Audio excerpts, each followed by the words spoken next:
নমস্কার বন্ধুরা, আমার চ্যানেলে আপনাদের সবাইকে স্বাগত জানাই। আজ এক বিশেষ দিন। আজ সেই মহামানবের শুভ জন্মতিথি, যিনি বলেছিলেন যত মত তত পথ। দক্ষিণেশ্বরের সেই পাগল ঠাকুর, যিনি মা কালীর সাথে কথা বলতেন, যার কাছে ধর্ম মানে ছিল শুধু পাণ্ডিত্য নয়, বরং সরাসরি ঈশ্বরকে উপলব্ধি করা। শ্রীরামকৃষ্ণ পরমহংসদেবের শুভ জন্মতিথিতে আপনাদের সবাইকে জানাই আন্তরিক প্রণাম ও শুভেচ্ছা। 1936 সালের এই পুণ্যতিথিতে কামারপুকুরের এক অতি সাধারণ পরিবারে ভূমিষ্ঠ হয়েছিলেন গদাধর। সাধারণ হয়েও তিনি ছিলেন অসাধারণ। তাঁর জীবন ছিল ত্যাগের, প্রেমের আর অসীম ধৈর্যের।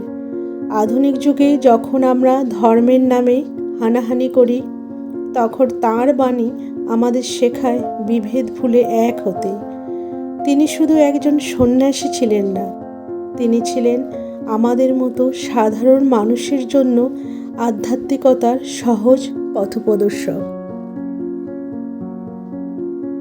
আজকের এই শুভ জন্মতিথিতে আমরা শুধু একজন সন্ন্যাসীর জন্মদিন পালন করছি না, বরং এক পরম শান্তির উৎসকে স্মরণ করছি।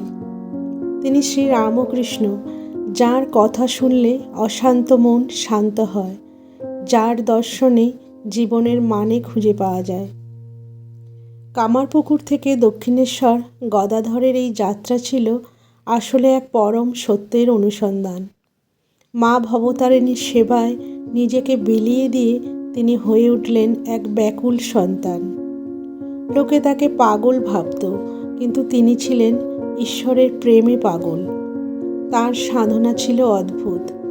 তিনি শুধু হিন্দু ধর্ম নয়, ইসলাম ও খ্রিস্ট ধর্মের পথেও সাধনা করে প্রমাণ করেছিলেন, লক্ষ্য যখন এক, তখন পথ ভিন্ন হলেও ক্ষতি নেই। আজকের এই ডিজিটাল যুগে যখন আমরা ধর্ম নিয়ে বিভেদে মত্ত, তখন তার যত মত তত পথ এই বাণীটি পৃথিবীর সবচেয়ে বড় ধন্বন্তরী ওষুধ।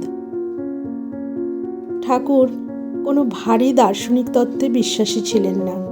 তিনি সাধারণ মানুষের ভাষায় সহজ উদাহরণ দিয়ে জীবনকে বোঝাতেন। আসুন তার জীবনের কয়েকটি দিক আমরা আজকের দিনে নতুন করে উপলব্ধি করি। সরলতা। ঠাকুর বলতেন, ঈশ্বরকে পেতে হলে শিশুর মতো হতে হয়, প্যাঁচালো বুদ্ধি দিয়ে তাকে ধরা যায় না। সংসার ও ঈশ্বর। তিনি বলতেন, সংসারে থাকো, তাতে দোষ নেই, কিন্তু মনটা রাখো ঈশ্বরে। নৌকা জলে থাকুক, অসুবিধা নেই, কিন্তু নৌকার ভেতর যেন জল না ঢোকে। অর্থাৎ কাজ করুন, কিন্তু তাতে আসক্ত হবেন না। অহংকারকে ত্যাগ। আমি এবং আমার, এই দুটোর হলো মায়ার বাঁধন। যখন এই আমিত্ব ঘুচে যাবে, তখনই মুক্তি। জীবে প্রেম। স্বামী বিবেকানন্দকে তিনি শিখিয়েছেন শিবজ্ঞানে জীব সেবা, অর্থাৎ মানুষের সেবা করাই হলো শ্রেষ্ঠ পুজো।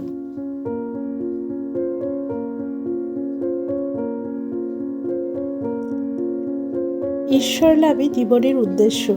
ঠাকুর বলতেন, সংসারে থাকো, তাতে দোষ নেই, কিন্তু মনটা ঈশ্বরে রাখো। হাতে তেল মেখে কাঁঠাল ভাঙলে আর তার আঠা লাগে না। কামকাঞ্চন ত্যাগ। আসক্তি ত্যাগ না করলে মনের শান্তি পাওয়া সম্ভব নয়। ভক্তি ও বিশ্বাস। তিনি বলতেন, বিশ্বাসের বল থাকলে সব হয়, যার বিশ্বাস আছে তার কিসের ভয়। শ্রী শ্রী রামকৃষ্ণ শুধু একা আসেননি, তার সাধন সঙ্গিনী মা সারদা ছিলেন এক জীবন্ত প্রতিচ্ছবি। আর তার প্রধান শিষ্য স্বামী বিবেকানন্দ ছিলেন তার বাণীর বিশ্বদূত। ঠাকুর এমন এক উত্তরাধিকার রেখে গেছেন, যা আজও বেলুড় মঠের মাধ্যমে সারা পৃথিবীতে ছড়িয়ে পড়েছে। তিনি আমাদের শিখিয়েছেন কিভাবে একজন গৃহী হয়েও সাধু হওয়া যায়। আজকের এই ইঁদুর দৌড়ের যুগে আমরা সবাই বড় একা, বড় ক্লান্ত। অবসাদ আর দুশ্চিন্তা আমাদের ঘিরে ধরেছে। এই সময় শ্রী শ্রী ঠাকুরের সেই আশ্বস্ত করা হাসি আমাদের বলে, ভয় নেই, বিশ্বাস রাখো। তাঁর কথাগুলো কোনো পুরনো পুঁথি নয়, বরং আজকের মানসিক শান্তির আধুনিক গাইড। আসুন এই পুণ্য লগ্নে আমরা ঠাকুরের চরণে প্রার্থনা করি আমাদের বুদ্ধি যেন নির্মল হয়, আমরা যেন একে অপরের সেবা করতে পারি। শ্রী শ্রী রামকৃষ্ণদেবের জন্মতিথিতে আপনাদের সবার জীবন আনন্দময় হয়ে উঠুক। জয় ঠাকুর, জয় ঠাকুর, জয় ঠাকুর।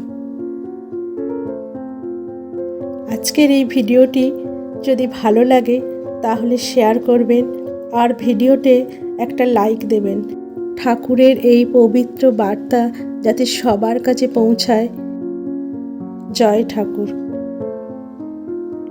ওং স্থাপকায়শ্চ ধর্মস্য সর্বধর্ম স্বরূপিণ্যে অবতার বরিষ্ঠায় রামকৃষ্ণায় তে নমঃ।